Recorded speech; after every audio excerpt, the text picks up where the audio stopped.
she sneered at my lowly clerk job before the crowd.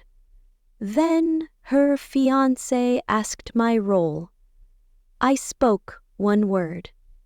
The room went still. Her parents blanched, and she finally saw who I truly was. The night I nearly died, the Atlantic roared below me, its waves clawing at the cliffs like a beast starved for blood. My rental car's brakes gave out on a hairpin turn along Montauk's coastal highway, the steering wheel jerking uselessly in my hands as the vehicle skidded toward the drop. I'm Eleanor Harper, U.S. District Attorney for the Southern District of New York, and I've faced down cartel bosses and crooked senators without blinking. But in that moment, with the ocean yawning wide to swallow me, my pulse hammered a truth I couldn't ignore. Someone wanted me gone, and I had a sickening suspicion it was tied to the gilded invitation burning a hole in my purse. An invitation to my sister Vanessa's engagement party at a Hamptons estate, where I was about to walk into a lion's den, dressed in navy blue and defiance. I slammed my foot on the emergency brake, the car fishtailing to a stop inches from the guardrail. My breath came in sharp bursts, fogging the windshield. The mechanic's report later confirmed it. The brake lines had been cut, clean and deliberate, by someone who knew I'd be driving that road alone. Vanessa's smug text from days earlier flashed in my mind. Don't come if you're too busy with your boring job, dressed less frumpy. Her words weren't just a jab, they were a warning, one I'd ignored. I should have known better. Vanessa had always played dirty, ever since we were kids, when she'd smile like an angel while twisting the knife in my back. But this was attempted murder, and I was about to face her on her turf, where she'd orchestrated every detail to shine while I faded into the shadows. I stepped out of the car, the sea wind biting my face, and checked my reflection in the side mirror. My navy suit, tailored, sharp, nothing like the frumpy caricature Vanessa painted, was my armor.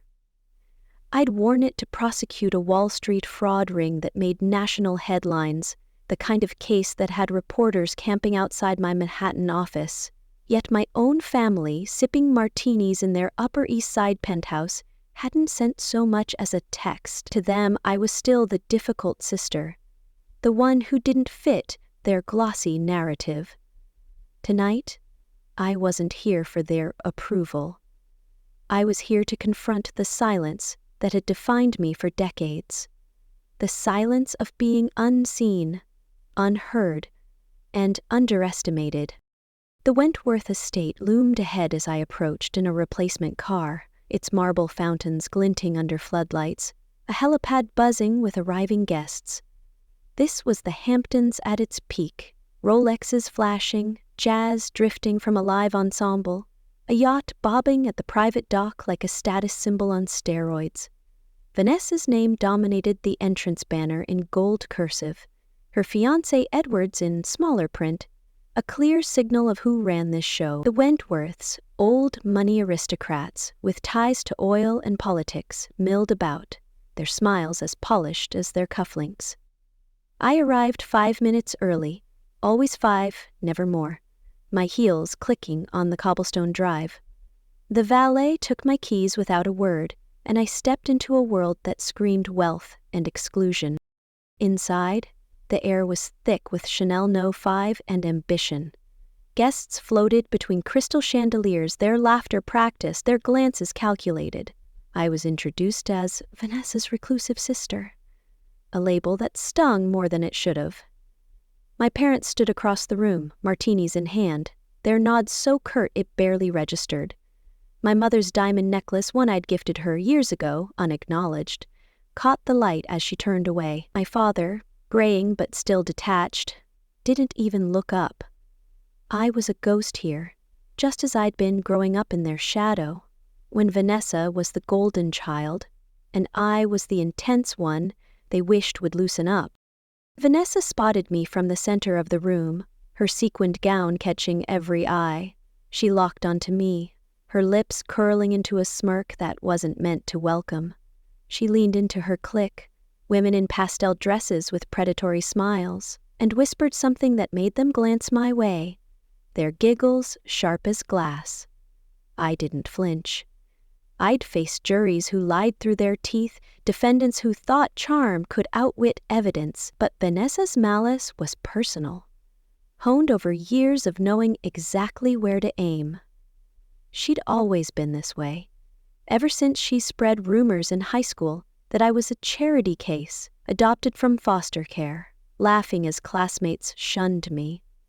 Our parents never corrected her. They'd chuckle, saying, "Eleanor just doesn't know how to let loose." I made my way to the champagne table, my suit a stark contrast to the sea of pinks and golds. A waiter offered me a flute, but I hesitated, catching a faint chemical whiff, a bitter undertone that didn't belong. My years in law enforcement kicked in. I'd prosecuted enough poisonings to know the signs. I set the glass down, my pulse spiking. The waiter's eyes darted away too quickly, and I memorized his face. Sharp cheekbones, nervous twitch. Someone had tampered with my drink, and I'd bet my career it wasn't random. Vanessa's associate, maybe, or someone tied to the brake line sabotage. I scanned the room, my senses on high alert. But Vanessa was already gliding toward me, her smile a mask of performative warmth. "Well, look who made it," she said, her voice dripping with honey and venom. "I wasn't sure you'd crawl out of your office for this.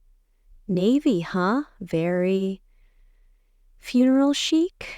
Her friends tittered, and I felt the room's eyes on me, judging, dismissing. I tilted my head, matching her smile with one of my own.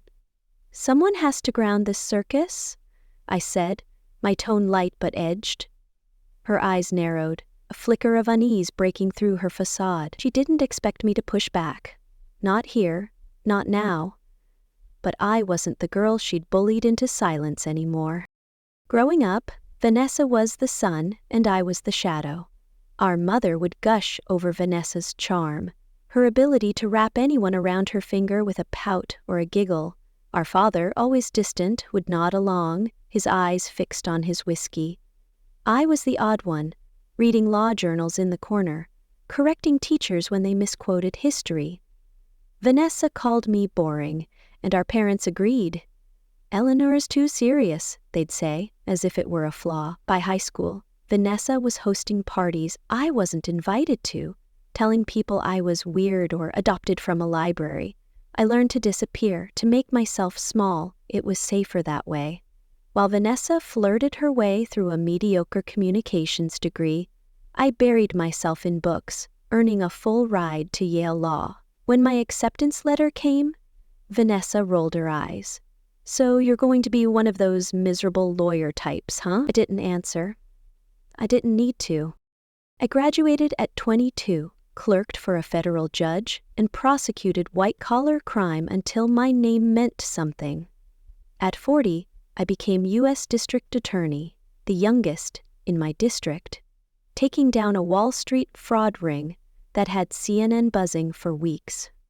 The New York Times ran my photo on the front page. Suit crisp, jaw set. I sent a copy to my parents. No one called. The silence didn't surprise me. It just clarified things. I'd built my life without them. My office, a fortress where I was feared and respected.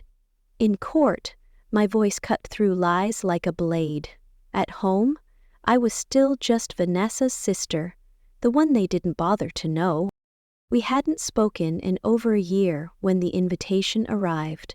A glossy envelope with Vanessa's monogram, scented with some cloying perfume. Inside was a card announcing her engagement to Edward Wentworth, heir to a hedge fund dynasty. No handwritten note, no +1, just a text 2 days later. "Don't come if you're too busy with your boring job. Dress less frumpy." That word, frumpy, stuck in my craw. She didn't know me, didn't know the power I wielded, the lives I'd changed. To her, I was still the awkward girl in hand-me-downs, clinging to books while she sparkled. I'd bought the navy suit, booked a flight, and declined the hotel room she'd offered. I wasn't here to play her game. I was here to break the silence that had defined me. Edward approached me during cocktail hour, his politician smile too perfect, too practiced. "Eleanor, right? Vanessa's sister?" I nodded, sipping water to avoid another tainted drink. "She doesn't talk about you much," he said, his tone curious but guarded. "I wasn't sure if you two were close." I tilted my head. "We're sisters." He chuckled, unsure how to read me. "Vanessa said you do something in government? Paperwork, maybe?" His ignorance was almost endearing, if it weren't so insulting. Vanessa had fed him a diluted version of my life. Probably a paralegal, maybe a clerk. Anything but the truth. I let the moment hang, my silence louder than words. Then it happened. A man in a dark suit slipped me a note as he passed, his fingers brushing mine just long enough to make it intentional. I unfolded it under the table. "Leave now, or we leak the photos. You know what they show." My stomach dropped. Photos? I hadn't taken a compromising step in my life. My career depended on it. But I knew how this worked. Fabricated evidence, doctored images, a whisper campaign to ruin me. Someone was trying to scare me off, and the timing, right after the car, the drink, screamed coordination. I scanned the room, but the man was gone.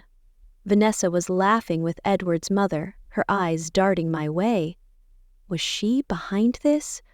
Or was I caught in something bigger? Dinner began, and I found my seat at a corner table, half hidden by a rose centerpiece. The speeches were predictable. Vanessa's friends gushing about her charm, her wild college days, their voices thick with rehearsed adoration. I was invisible, just as Vanessa wanted. Then she stood, tapping her glass, the chandelier's light glinting off her gown like a spotlight she'd summoned.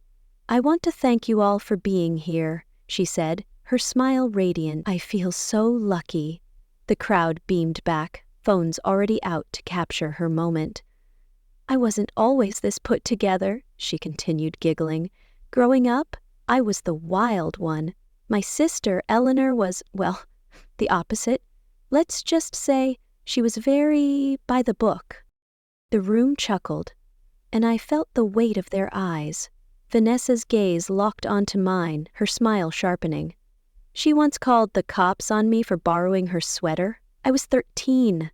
Laughter erupted, louder now, and I gripped my water glass, my face unreadable. "She's always been that way," Vanessa went on, waving a hand. "Judgy, rigid. Honestly, I'm shocked she showed up. She's not big on fun." Or smiling. She winked at me, and the room laughed again, the sound grating like sandpaper. Edward nudged her, grinning. "Be nice," he said, then turned to me. "But really, we're lucky Eleanor made time. Vanessa said you work in, what, county records?" That was it. The final straw. The lie wasn't just cruel, it was small, designed to erase me. I set my glass down, my movements deliberate. "I'm sorry," I said, my voice calm but carrying. "Where did you hear that?" Edward blinked, caught off guard. Vanessa said, "Something about government office work?" I let the silence stretch, the room's chatter fading. "No," I said, "that's not correct." Vanessa laughed, too loud, too nervous. "Oh, come on, Eleanor, don't be dramatic." I ignored her, my eyes on Edward. "I'm the U.S. District Attorney for the Southern District of New York." The room inhaled, the silence so thick it felt alive. A woman at a nearby table whispered, "She prosecuted the Goldman cartel case." Murmurs spread, phones slipping out to confirm it. Vanessa's face froze, her smile crumbling. Edward's hand dropped from her arm, his jaw slack. "You're a district attorney?" he asked, no trace of his earlier charm. I nodded once. "Among other things." The truth landed like a gavel, and I saw it in their eyes. Vanessa's panic, Edward's shock, the guests' sudden respect. I'd been invisible, but now I was undeniable. I stood, folding my napkin with the same precision I used to sign indictments. "When people don't ask questions," I said to Edward, "they shouldn't be surprised by the answers." I walked out, past Vanessa's stunned expression, past my parents' parted lips, past the whispers and wide-eyed stares. The night air hit me like a cleanse, the gravel crunching under my heels. My phone buzzed. Vanessa, texting, "You should have told me. Why would you humiliate me like that?" As if truth were a weapon, as if I owed her my silence. I didn't respond. I'd spent my life building something real, something mine, while Vanessa built a house of cards on lies and charm. The car sabotage, the poisoned drink, the blackmail note. They weren't just personal. They were connected, tied to a case or a grudge I hadn't yet uncovered. As I drove into the night, the Hamptons lights fading behind me, I knew one thing. This wasn't over. Someone had tried to kill me, and Vanessa was either the puppet or the puppeteer. Either way, I was done being her shadow. The fight was just beginning, and I'd never lost a case. Or a war. The black SUV's headlights burned through the fog, tailing me like a predator on the Montauk Highway. My knuckles whitened on the steering wheel, the replacement car's engine whining as I pushed it past 90. I'd just walked out of Vanessa's engagement gala, my revelation as U.S. District Attorney for the Southern District of New York, still ringing in the stunned silence of the Wentworth estate. But the high of exposing my sister's lies was short-lived. The SUV swerved closer, its bumper kissing mine, and I knew this wasn't random road rage. This was tied to the sabotaged brakes that nearly sent me off a cliff earlier, the poisoned champagne I dodged at the party, and the blackmail note slipped into my hand. "Leave now, or we leak the photos. You know what they show. Someone wanted me silenced. Permanently." And as the SUV gunned its engine, I realized I was running out of road and time. I'm Eleanor Harper, and I've built my life dismantling empires, cartels, corrupt senators, Wall Street titans, but nothing prepared me for the betrayal of my own blood, the kind that festers in the shadows of a Hamptons mansion, where my sister Vanessa had spent years painting me as a nobody. Her smug dismissal at the gala, her fiancé Edward's condescending chuckle, the room's laughter at her fabricated stories, they'd all underestimated me. Now, with this chase, someone was escalating from insults to execution. I veered left, tires screeching, aiming for a narrow side road I'd mapped out before the party. My years prosecuting high-stakes cases had taught me one thing: always have an exit strategy. The SUV followed, but I had the advantage. Local knowledge and a cooler head.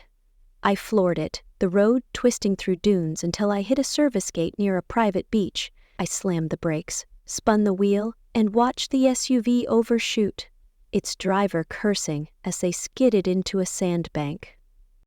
I didn't wait to see if they'd recover. I drove on, heart pounding, my phone buzzing with Vanessa's texts. "You should have told me. Why would you humiliate me like that?"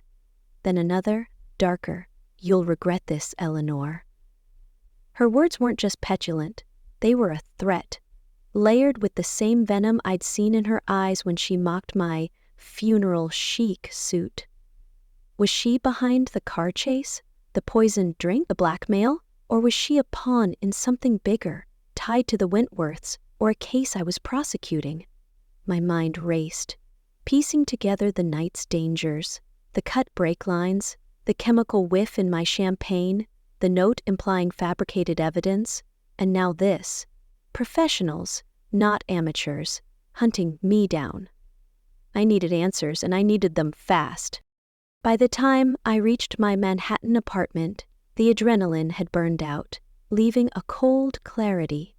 My place was a fortress, a high-rise with doormen and cameras, but when I stepped inside, My blood froze. The door was ajar, the lock picked clean. Papers littered the floor, my desk drawers yanked open, case files gone.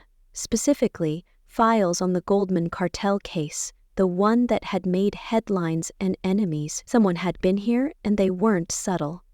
I drew the Glock I kept in a hidden safe, my training kicking in. I cleared the apartment, room by room, the silence heavier than any courtroom. Nothing else was taken. No jewelry, no cash, just the files. This wasn't a robbery. It was a message. I called my deputy, Alex Carter, a man I trusted with my life. "My place was hit," I said, voice steady despite the chaos. "Goldman files are gone. I need a team, now." While I waited, I checked my phone. The anonymous tips had started flooding my office's ethics line, accusing me of taking bribes, colluding with defendants. Lies, but well-crafted ones, designed to trigger an investigation and cripple my career. The blackmail notes threat was coming true, faster than I'd expected. I pulled up the security footage from my building's lobby. Grainy, but clear enough to show a man in a hooded jacket, his face obscured, slipping past the doorman at 8 p.m. when I was at the gala. He wasn't alone. A second figure, slimmer, lingered in the background, their posture eerily familiar. Vanessa? No, too reckless for her. But someone close to her, maybe. The pieces were falling into place, but the puzzle was still incomplete. Alex arrived with the forensic team, his jaw tight as he surveyed the damage. "This is personal, Eleanor," he said, holding up a photo left on my desk, a grainy shot of me at the gala, circled in red marker. "They are not just after your cases. They're after you." I nodded, my mind already working. The Goldman case had exposed a network of dirty money tied to New York's elite, including whispers about the Wentworths. Edward's family had dodged scrutiny for years, their oil and real estate empire untouchable. Had Vanessa's engagement pulled me into their crosshairs? Or was this about something older, rooted in the family secrets I'd spent my life avoiding? Flashback to my childhood, and the memories cut like glass. Vanessa was the princess, her charm a currency our parents spent freely. Our mother, a former debutante, would beam as Vanessa twirled in designer dresses, while I, in hand-me-downs, read law journals in the attic. "You're too intense, Eleanor," my father would say. His eyes never learned early how to weaponize her charisma. Spreading lies that I was a foster kid, a charity case her parents took in out of pity. At school, kids shunned me, and Vanessa laughed, her friends circling like vultures. I survived by disappearing. Into books, into ambition. Yale Law was my escape, a scholarship my lifeline. When I graduated, Vanessa smirked. "You'll burn out in some cubicle," she said. I didn't. I built an empire, case by case, while she chased status and shallow applause. Back in the present, my phone buzzed again. A blocked number. I answered, expecting a threat, but it was worse. Silence, then a distorted voice. "You should have stayed quiet, Harper. The files are just the start." Click. My pulse spiked, but I didn't panic. I'd faced death threats before, but this felt different. Coordinated. Intimate. I called a contact at the NYPD, requesting a trace on the call. But I knew it'd lead nowhere. Whoever was behind this had resources, connections, and a grudge. I needed to move fast, before the ethics accusations gained traction or the next attack landed. The next morning, I walked into my office, the Southern District's headquarters buzzing with whispers. My assistant Lena pulled me aside, her face pale. "The Post got a tip," she said. "They're running a story tomorrow, claims you took bribes to drop charges in the Goldman case." My stomach twisted, but I kept my expression neutral. "It's a setup," I said. "Get me the editor's number." Lena hesitated. "There's more." "A journalist's been sniffing around. Says she has video of you meeting a cartel lawyer. It's fake, but it's convincing." The rogue journalist from the gala, the one Vanessa had tipped off, was back. and her ambush was hitting harder than I'd expected. I could feel the noose tightening, public opinion turning, my reputation fraying. I met the journalist Claire Voss in a midtown cafe, her camera crew lurking outside. She was young, hungry, with a smirk that screamed opportunist. "Care to comment on the allegations, Ms. Harper?" she asked, sliding a tablet across the table. The video showed me, or someone dressed like me, handing an envelope to a known cartel lawyer in a dimly lit alley. The timestamp was recent, the editing seamless. I leaned back, unfazed.